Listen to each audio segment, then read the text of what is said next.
Ma, salamat ah. Simula pagkabata, ikaw na ang kasakasama. Gumagamot sa sugat ko sa tuwing nadadapa. Unang nagturo kung paano magsulat at magbasa. Minsan nga, napapalo mo pa. Ikaw rin ang unang nagturo sa akin kung paano maging mabuti sa kapwa. Mama, alam kong pagod ka na.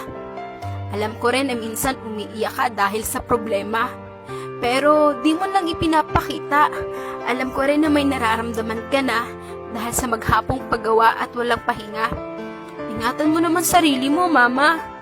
Di kasi namin kaya pag may nangyari sa iyong masama. Sorry, Mama, kung matigas ulo ko. Di nakikinig sa mga payo mo at pabalang kung sumagot sa'yo. Minsan nagdadabog sa tuwing inuutusan mo. Di ako perpekto. Di rin ako yung tipo na nag-I love you sa'yo. Pero laman ka ng panalangin ko na sana humaba pa buhay mo. Gusto ko kasi makita mo na magtagumpay ako at masuklian naman lahat ng paghihirap mo. Sobrang busy ko. Hindi ko napapansin na mas kailangan mo ng oras ko. Pasensya ka na, Mama, kung nagagalit ako sa tuwing kinukulit mo. Pagod lang talaga ako. Lahat sila, tinalikuran ako. Lahat sila, walang ibang ginawa kundi saktan at husgahan ako. Pero ikaw yung nag-iisang tao na nanatili sa tabi ko. Di nagsawa sa kakaintindi sa ugali ko. Ramdam ko ang pagmamahal mo. Salamat sa sakripisyo mo. Pangako, pag di mo na kayang pumayo, ako ang magiging paa mo.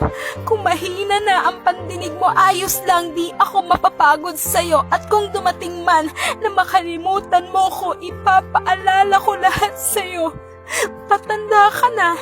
Kung pwede lang pigilan ang pagtakbo ng orasan, alam ko darating ang araw na kailangan mo na kaming iwan, na kailangan ka na naming bitawan, na darating ang araw na kailangan mo nang magpaalam. Ikukwento ko sa magiging anak ko kung gaano kabuting ina at ibabahagi ko ang mga payo mo sa kanila.